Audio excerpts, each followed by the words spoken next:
Hello दोस्तों, कैसे हैं आप सब। आशा करता हूं कि आप सभी बहुत ही अच्छे होंगे। तो दोस्तों, हमेशा की तरह आज फिर से लेकर आया हूं एक बहुत ही अच्छी और सीख देने वाली कहानी, जिस कहानी का शीर्षक है नन्ही लाल चूनी की कहानी। तो दोस्तों, आइए सुनते हैं इस कहानी को और देखते हैं कि इस कहानी से हमें क्या सीख मिलती है। तो चलते हैं कहानी की तरफ। एक बार की बात है, एक छोटी सी बच्ची अपने माता पिता के साथ एक गांव में रहती थी। वह अपने माता पिता से ज़्यादा अपनी दादी से प्यार करती थी। उसकी दादी गांव की दूसरी ओर रहती थी, जो कि जंगल से होकर निकलता था। छोटी बच्ची की दादी ने उसे एक बार लाल रंग का एक हुड तोहफे में दिया था, जिसे वो हमेशा पहने रहती थी। इस कारण लोग उसे लिटिल रेड राइडिंग हुड यानी नन्ही लाल चुनी के नाम से बुलाते थे। लिटिल रेड राइडिंग हुड अक्सर अपनी दादी से मिलने जाया करती थी।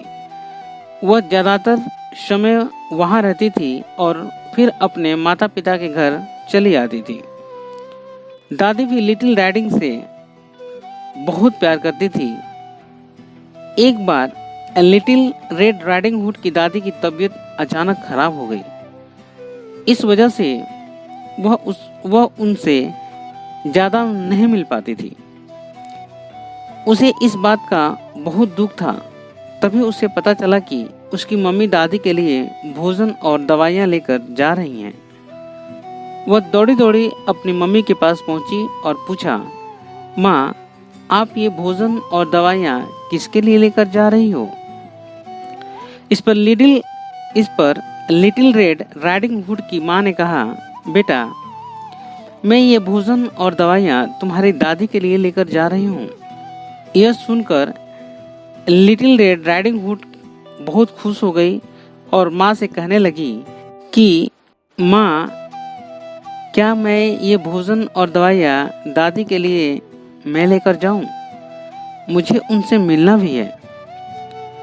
लिटिल रेड राइडिंग हुड की माँ राजी हो गई और उसे भोजन और दवाइयों की थैली देकर कहने लगी, ठीक है, तुम जाओ, लेकिन ध्यान रहे कि सही रास्ते से जाना और रास्ते में किसी अजनबी से बात नहीं करना।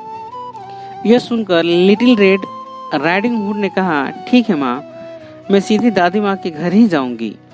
इतना कहकर छोटी बच्ची ने अपनी दादी का दिया हुआ हुड पहना और माँ को बाय बाय बोलकर जंगल के उस पार दादी माँ के गांव में जाने के लिए निकल पड़ी। वह जंगल के रास्ते आगे बढ़ते चली गई। जंगल में कुछ दूर जाने के बाद ही उसके टोकरी से निकलने वाली खुशबू ने एक सो रहे भेड़िए को जगा दिया। भेड़िए की नज़र उस छोटी बच्ची पर पड़ी। उसे देखकर वो मन ही मन बहुत खुश हुआ और सोचा, अरे वाह, एक नन्हा शिकार, लेकिन यह जा किस तरफ रही है? भेड़िया तुरंत लिटिल हुड के पास पहुंचा और कहा, कैसी हो प्यारी बच्ची, क्या तुम ये स्वादिष्ट खाना मुझे चखने के लिए दोगी? भेड़िए के सवाल सुनकर छोटी बच्ची पहले तो डर गई, लेकिन फिर डरते हुए कहा, मुझे माफ़ कर दीजिए, मैं ये भोजन अपने दादी के लिए ले जा रही हूँ, जो कि बीमार है। मैं आपको नहीं दे सकती और वो अकेली भी रहती हैं। इसके बाद लिटिल रेड राइडिंग हुड ने सोचा और अपनी थैली से एक सेब निकालकर भेड़िए को देते हुए कहा, आप ये खा लीजिए। भेड़िए ने लिटिल रेड राइडिंग हुड के हाथ से सेब ले लिया और मन ही मन सोचने लगा, वाह, इसकी दादी भी अकेली रहती है, तो पहले इसकी दादी को ही निगलता हूँ और बाद में इसे, लेकिन तब तक इसे रोक कर रखना होगा। इसके बाद भेड़िए ने लिटिल रेड राइडिंग हुड से कहा, अरे सुनो, जरा रुको और मेरी बात तो सुनो। मुझे पता है कि तुम्हारी बीमार दादी माँ कैसे ठीक हो सकती हैं। यह सुनकर छोटी बच्ची बहुत खुश हो गई और भेड़िए से कहने लगी, सच में? पर कैसे? क्या आप मुझे बता सकते हैं कि वह जल्दी कैसे ठीक होंगी? इस पर भेड़िए ने कहा, हाँ, मैं तुम्हें वो तरीका जरूर बताऊंगा। इसके लिए तुम्हें जंगल से कुछ स्ट्रॉबेरी तोड़नी होगी। इन स्ट्रॉबेरीज में जादुई शक्तियाँ हैं, जिसे खाते ही तुम्हारी दादी एकदम से ठीक हो जाएंगी। भेड़िए की बात सुनकर लिटिल हुड ने कहा, अरे वाह, आपका बहुत बहुत धन्यवाद। मैं अभी जाकर थोड़ी सी स्ट्रॉबेरी ले लेती हूँ। इतना कहकर little red riding hood strawberry तोड़ने चली गई। दूसरी तरफ चालाक भेड़िया ने ये योजना बनाई कि पहले मैं इसके दादी के घर चलता हूँ। दरअसल भेड़िए ने यह अच्छे से सोच लिया था कि वह सबसे पहले दादी माँ को और फिर नन्ही लिटिल हुड को निकलेगा। इसके बाद भेड़िया दादी माँ के घर की ओर चल पड़ा। दादी के घर पहुंचकर भेड़िए ने देखा कि वह पलंग पर आराम से सो रही हैं। वह जैसे ही घर में घुसा, दादी माँ जग गई और भेड़िए को देखकर चौंक गई। उसने भेड़िए से पूछा कि तुम यहाँ क्यों आए हो? इस पर भेड़िए ने कहा, तुम्हें और तुम्हारी पोती को खाने। इसके बाद दादी माँ ने उसे भगाने की कोशिश की, लेकिन भेड़िया नहीं माना और वह दादी माँ को निगल गया। इधर लिटिल राइडिंग हुड स्ट्रॉबेरी लेकर गाना गुनगुनाते हुए दादी के घर जाने लगी। वहां पहुंचते ही उसने गेट खटखटाया और कहा, दादी माँ, मैं आ गई, जल्दी से दरवाजा खोलो, मैं आपके लिए बहुत सारी चीजें लाई हूँ।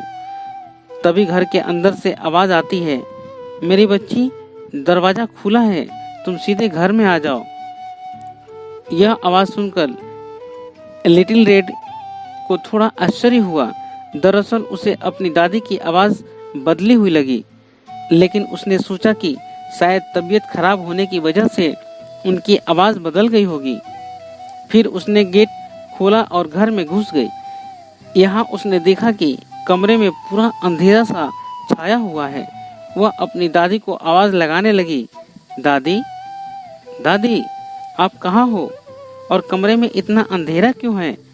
इस पर कमरे से आवाज आई, अरे मेरी बच्ची, मैं बहुत दिनों से बीमार हूँ, इस वजह से मेरा शरीर बहुत कमजोर हो गया है।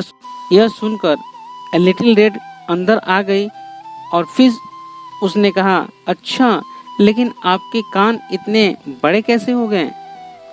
पहले तो ये ऐसे नहीं थे। इस पर फिर से भेड़िए ने कहा, अरे मेरी बच्ची, मैं तुम्हारी बातों को अच्छी तरह से सुन पाऊं, इसलिए मैंने अपने कान बड़े करवा लिए हैं। इसके बाद लिटिल रेड राइडिंग हुड ने फिर से पूछा, तो दादी, आपकी आंखें कैसे इतनी बड़ी हो गई हैं? इस पर दादी ने कहा, बेटा, वो इसलिए ताकि मुझे तुम्हें देखने में परेशानी न हो। इसके बाद फिर से लिटिल हुड ने पूछा, अच्छा, तो फिर ये हाथ इतने लंबे कैसे हो गए? इस पर भेड़िए ने कहा, ये हाथ तुम्हें गले लगाने के लिए लंबे हुए हैं। फिर उसने पूछा, तो आपके दांत वो इतने लंबे कैसे हो गए? इस सवाल के जवाब पर भेड़िए उसके सामने आ गया और कहने लगा, ताकि मैं तुम्हें अपना शिकार बना सकूं। इतना कहते ही भेड़िया लिटिल राइडिंग हुड की तरफ कूद पड़ा और दादी माँ की तरह उसे भी निगल गया। इसके बाद दुष्ट भेड़िया दादी की पलंग पर सो गया और जोर जोर से खराटे भरने लगा। तभी एक लकड़हारा दादी माँ के घर के पास से गुजर रहा था, जहाँ उसे जोर जोर से खराटे की आवाज सुनाई देने लगी, जिसे सुनकर वह रुक गया। उसने देखा कि खराटे की आवाज दादी माँ के घर से ही आ रही है। वह घर के अंदर घुस गया। वहाँ उसने देखा कि दुष्ट भेड़िया दादी माँ के पलंग पर सोया हुआ था। वह समझ गया कि दादी माँ को भेड़िए ने निगल लिया है। लकड़हारे ने तुरंत दुष्ट भेड़िया को सबक सिखाने की तरकीब सोची। वह कैंची ले आया और भेड़िए का पेट को काट दिया और फिर दादी माँ और लिटिल हुड को सुरक्षित बाहर निकाल लिया। इसके बाद लकड़हारे ने तुरंत दुष्ट भेड़िए के पेट में बड़ा सा पत्थर डाल दिया और फिर दादी माँ ने उसका पेट सील दिया। भेड़िए के पेट से बाहर निकलते ही नन्ही लालचुनी ने सबसे पहले अपनी दादी माँ से पूछा, दादी माँ, आप ठीक तो हो ना? उस भेड़िए ने आपको कुछ नुकसान तो नहीं पहुँचाया? इस पर दादी माँ ने कहा, नहीं मेरी बच्ची, मैं बिल्कुल ठीक हूँ, मुझे कुछ नहीं हुआ है। इसके बाद दादी माँ, नन्ही लिटिल हुड और लकड़हारा तीनों घर के दरवाजे के पीछे छिपकर दुष्ट भेड़िए की नींद से जगने का इंतजार करने लगे। कुछ देर बाद भेड़िया नींद से जगा तो उसे महसूस हुआ कि उसका पेट काफी भरा हुआ है। उसने सोचा कि शायद उसने दादी माँ और लिटिल हुड को निगला है, इस कारण उसका पेट भारी हो गया है। इसके बाद वह नदी किनारे पानी पीने के लिए निकल गया। जैसे ही भेड़िया पानी पीने के लिए नदी किनारे नीचे झुका, वह नदी में जा गिरा।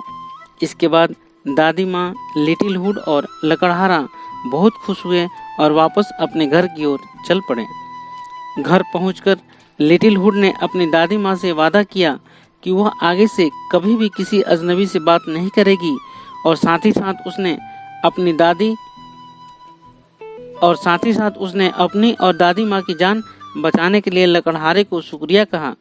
फिर तीनों ने एक साथ हंसी खुशी पूरा दिन बिताया और मजे से बैठकर चॉकलेट केक खाया। मोरल ऑफ द स्टोरी, दोस्तों इस कहानी से हमें यही सीख मिलती है कि हमें हमेशा बड़ों की बात माननी चाहिए और अजनबी लोगों पर कभी भरोसा नहीं करना चाहिए। ऐसा नहीं करने से हमें कई सारे परेशानियों का सामना करना पड़ सकता है।